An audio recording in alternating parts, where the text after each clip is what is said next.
welcome to the channel. Thank you very much for coming and checking out one of my videos.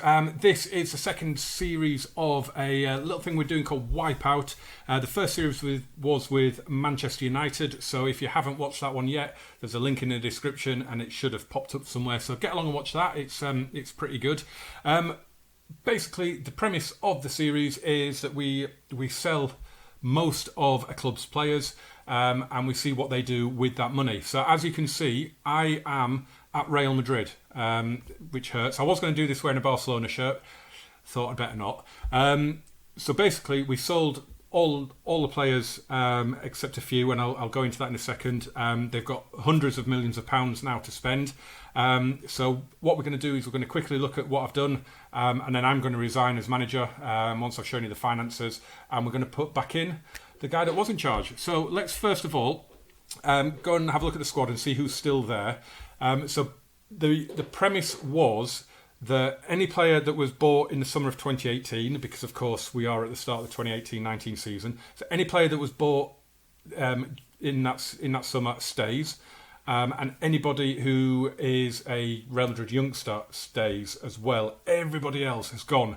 Now there is one slight adjustment to that, and that is of course the name at the top of the list there, Sergio Ramos. Now of course he did come through at Sevilla, but he moved in 2006. So I mean he's been at Real Madrid for 2005. So he's been at Real Madrid for a decade and a half, near enough. So I think we can get away with it. I mean, even Sevilla fans don't associate with him. They hate him. He doesn't really associate with Sevilla. He considers himself a Madridista. That's good enough for me. So a little twisting of the rule there, but I think it's an acceptable one. I hope you'll agree. So, of course, Thibaut Courtois stays because he's only just joined the club. So they're quite lucky there. At Man United, of course, we sold Sergio Romero and we sold David De Gea as well. So they've got themselves a world-class keeper to start with. And the other guys that came in, I think, were Mariano, Odriozola, I think, just came in. Brahim Diaz came in January 2019 in real life. And I think Ayoub Abu as well came in. So other than that, everybody else has gone. We've got this Rodrigo. This is a pre-arranged transfer that that have gone through in real life. Apologies, the dog is playing in the front room if you can hear any clunking or anything. So let's have a look at the players that we've got. So of course these players just came in real life, so they are all still at the club. And we sold £759 million worth of players. I'm not going to go through them all individually. You can go through and you can look at them there. What I have done as well is players that were out on loan, I've also brought back and sold. So the likes of James Rodriguez, I've sold him to Juventus. Mateo Kovacic, all I've done there is made his move to Chelsea permanent a year early. So yeah, I didn't do that with United. When the players were out on loan, I just kind of ignored them. This time, all the players that aren't Real Madrid youngsters that were out on loan, I've sold them. So basically, they have a shed load of money. They have £714.5 million to spend, and they have 3.2 million wages available. So it's going to be really interesting to see what they do. So if we go to the inbox, you can see where I've been hired, and it was Santiago Solari that was in charge in the game, because of course he took over in the winter. But what I'm going to do is I'm going to rewind all the way back to last summer. And I'm going to put Julian Lopetegui back in charge of the club. And then we're going to fast forward through to the end of the summer transfer window and see what they bought. Here we are then on the 1st of September. The transfer window has shut across Europe. Of course, in England it shuts sometime at the beginning of August. So let's have a look and see how Real Madrid have got on.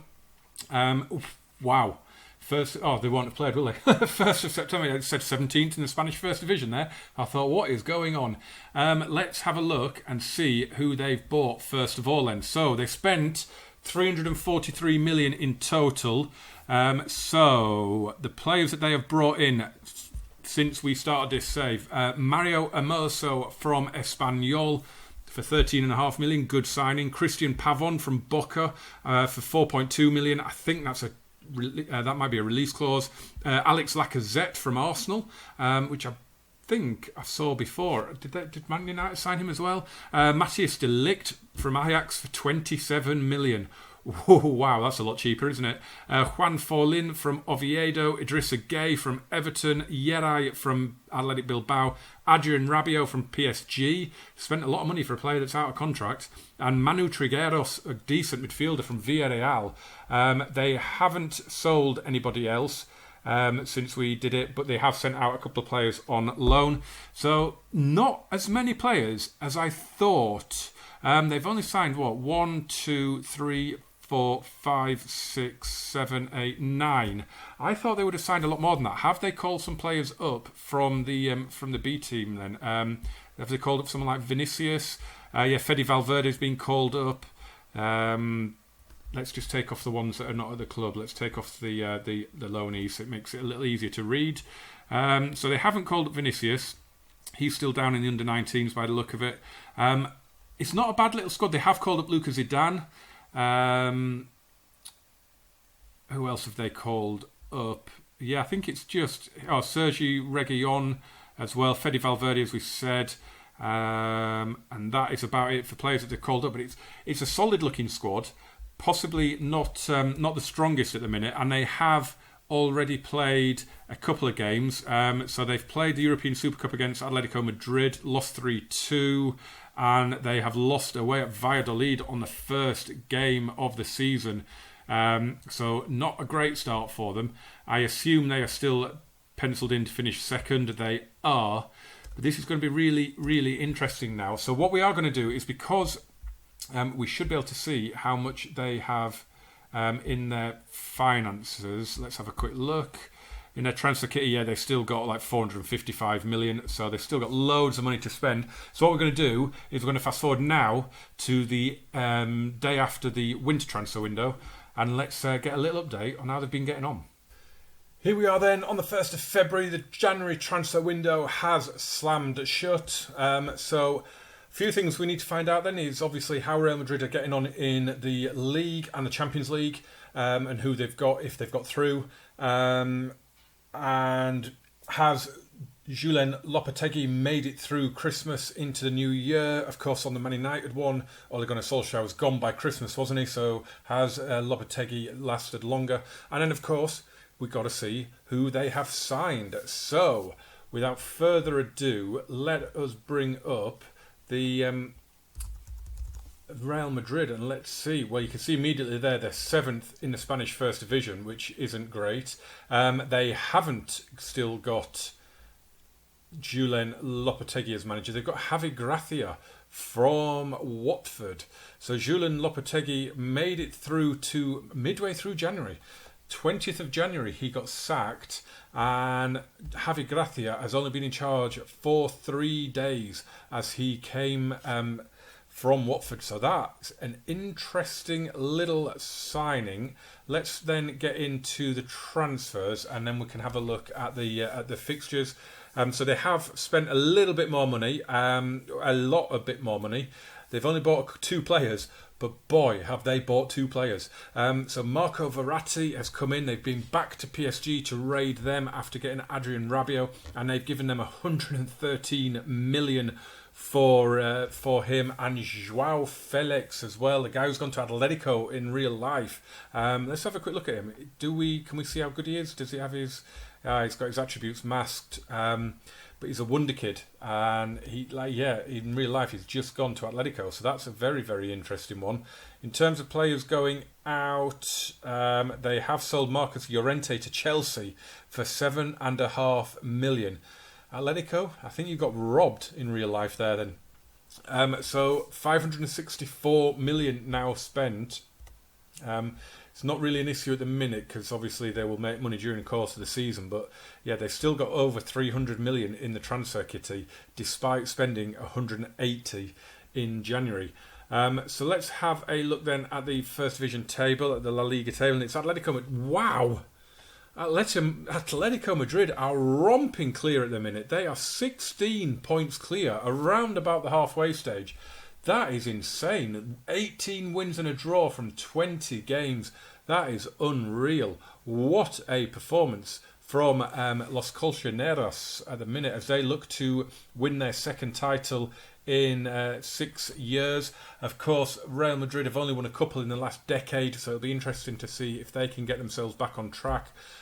So let's have a look then finally at the schedule and just see how they've been getting on. So let's have a look at the Champions Cup without looking through the results. So they topped the group must be on head-to-head then against Shakhtar, because they finished with an identical record and yet Real Madrid scored a goal less. So it must have been on the head-to-head between the two. But Real Madrid have gone through and they are going to be playing Schalke in the first knockout round. They have gone out of the Spanish Cup. The Spanish Cup, I'm reading it as I see it. I'm doing a Ron Burgundy there. The Copa del Rey. They went out to Barcelona. Oh, that's a shame. That is a real shame, isn't it? Barcelona knocked them out in the quarter-final. Oh, I'm so gutted for you. They lost as well to Chivas in the Club World Championship semi-final, but won the third place playoff with a couple of goals from Vinicius Jr. Oh, interesting. Okay, let's have a look at the squad then. Is Vinicius up? Yeah, Vinicius is up in the senior squad now. Dani Gomez as well is up there. No one else jumps out as being called up. So it's the kind of start that I was expecting.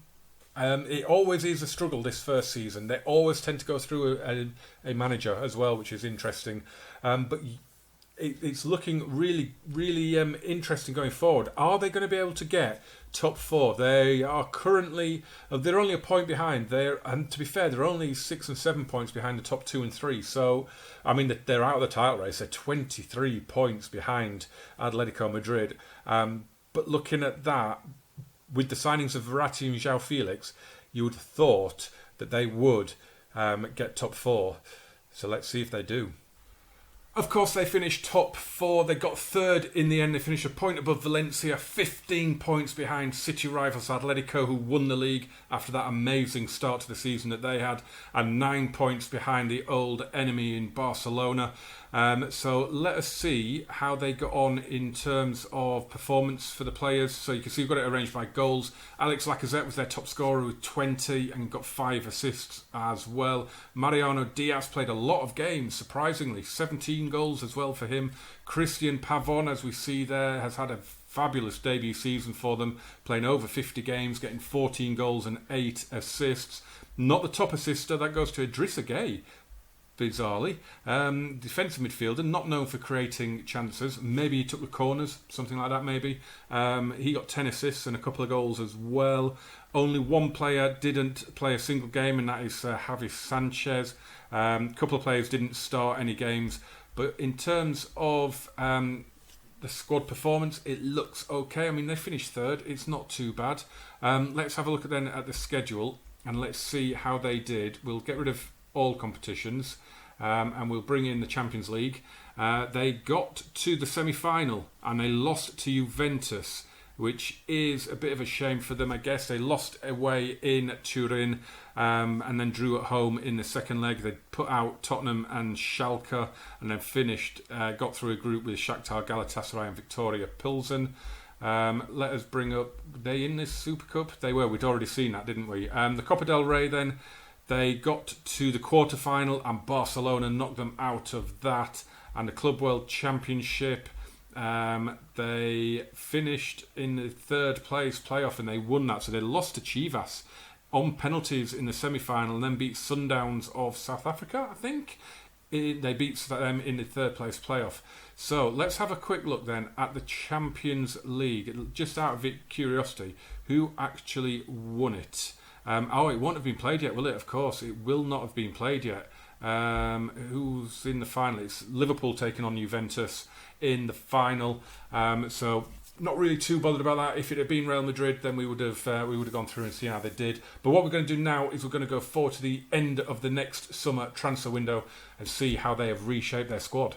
Well, they've done it by signing some seriously good players. The biggest one you can see there is Paul Pogba. He has come in for £164 million. almost half of the money they had left in their transfer budget that we last saw. We'll check that again in a minute. Rodrigo is the one that is already pre-arranged in the game to go through.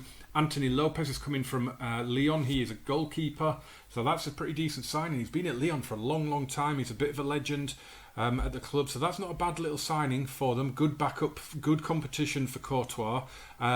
Mario Fernandez is coming from CSK Moscow. He is Brazilian born, I think, but a Russian international. You might remember him from the World Cup last year. That's another really, really good signing at right back as well, I think. And Nordi Mukiele, not someone I'm aware of. He has come in from Leipzig. He was only there for a season. He was at Montpellier before that. 21 million euros. Possibly a decent signing, I guess. In terms of players going out, Fede Valverde has gone to Burnley on loan. There's been a few other loans as well. Manu Trigueros, the other main one. Raul de Tomas has gone to Valencia, and Alvaro Odriozola has gone to Manchester United for 20 million. Now, in real life, he was a signing at the start of the first season for 30 million. So they've had him for a year, and they've taken a 33% cut on that. So let's have a look. If Javi Gracia is still the manager, and he is doing all right, actually. Javi Gracia, he has now been in charge 215 days. So will he see that year? He's already the longest serving in this particular little universe. So let's have a look then at the season preview for La Liga and see where they are predicted to finish. And they're currently predicted to finish third, where they finished last season. So what I'm going to do now is I'm not going to go to the end of the January window. I'm just going to go through for the whole season, and then we'll have a look back and see if they did do anything in January. Let's have a quick look, actually, as I promised, at their finances. I'll have to go back to the Real Madrid screen for that, of course. Let's have a quick look. Finances. So they have... Wow, how have they managed to get... That has gone up. Is that 53 million? Sorry, I thought it was 500 million from me. They've got 53 million, so they have burnt through their money that we gave them. So it'll be interesting to see. Looking at that, unless there's a big departure, probably isn't going to be any business in the winter. But let's go through and let's see how they got on this season. And as you can see, they had a pretty decent end to the season. They beat Atletico Madrid to win their fourth Champions League title in 5 seasons. Their first one, of course, of our little save. So it's a brilliant end to the season for them. The goal was scored by Mariano Diaz in extra time, 4 minutes from the end. In terms of in the league then, they finished 4th in La Liga, only a point behind Valencia. Look at that, Atletico Madrid again comfortably taking the title, getting 101 points this season. They have now won back-to-back La Liga titles. They've still got Antoine Griezmann, they've got Alvaro Morata and Diego Costa. Look at that, the top 3 goal scorers in La Liga, getting 63 goals between them. That's just insane. It really, really is. Let's have a look then at other competitions that they did and any other transfers that they did. They bring anybody in? They did. They brought in Ricardo Rodriguez, Swiss left back. I loved him when he was at Wolfsburg. I kind of lost track of him a little bit now. He's at Milan, but they signed him for 36 million. In terms of players going out, Yeray went to Benfica for 11.5. They got him from Bilbao for 30 million. So they have taken an absolute bath on him. So let's have a look then at their schedule and let's see how they got on. Well, we'll have a look at the Champions League first because that's the one they won, and let's see how they got on. So in their group, they had Fenerbahce, Napoli and PSV. They got through that presumably top, looking at that, with 5 wins and a draw. They then beat Gladbach 3-1 on aggregate. They put out Manchester City 4-2 and Liverpool in the semi-final on away goals before beating Atletico in the... That'd be in the... Oh, no, that wasn't it. That was at the Ataturk. I was going to say, was that at the Wanda? But that was the one just gone, wasn't it? The 2019 final. So... What have they done then in the... They wouldn't have been in the Super Cup, I don't think. Nope. They weren't in the Club World Championship because they didn't win it. So in the Spanish Cup, they lost to Barcelona in the semi-final, and I'm pretty sure that's what happened to them last time, but in the quarter-final stage. So they are not enjoying playing against Barcelona in the Copa del Rey. But they have won the big one. They have won the Big Ear Trophy. Now, we saw Man United do that when in episode 3, when we did the 5 seasons in one video. We saw them win the... I think they got to the last 2 Champions League finals, didn't they? They won one and lost one, I believe, if I remember rightly. So Real Madrid are on course already. They've qualified, obviously, through the league and as the winners. 26 points clear of 5th place Sevilla. So it's going to be interesting to see. They're 15 points behind Atletico again, so they're not really closing that gap. Let's have a look at their finances and see what they're going to be playing with in the summer. Obviously, the budgets won't have been set yet or anything like that, I wouldn't imagine. At the minute, they've only got 18 million to spend, so they're going to have to either sell, or you presumably the board or the bank or the government, as they usually do, will give them a load of money. So can you tell who I support? So yeah, that's going to be it for this first episode, guys. Jump in the comments down below. Let me know how you've been enjoying this series. If you've enjoyed this episode, if you like this as a general idea, this concept of what we're doing here. Episode 2, like the Man United one, I'm going to do 3 seasons, but we'll do it like we've just done here for this season, where we'll have a look at the summer transfers, then go through a whole season, see how they got on, and do that again for 3 seasons, just to try and keep the length of the videos down a little bit, so you enjoy watching them more. But that is it for this one, guys. Remember to smash that like button, hit subscribe, turn on those notifications as well, and I will see you very soon for episode 2. Thank you very much for watching. See you soon, guys.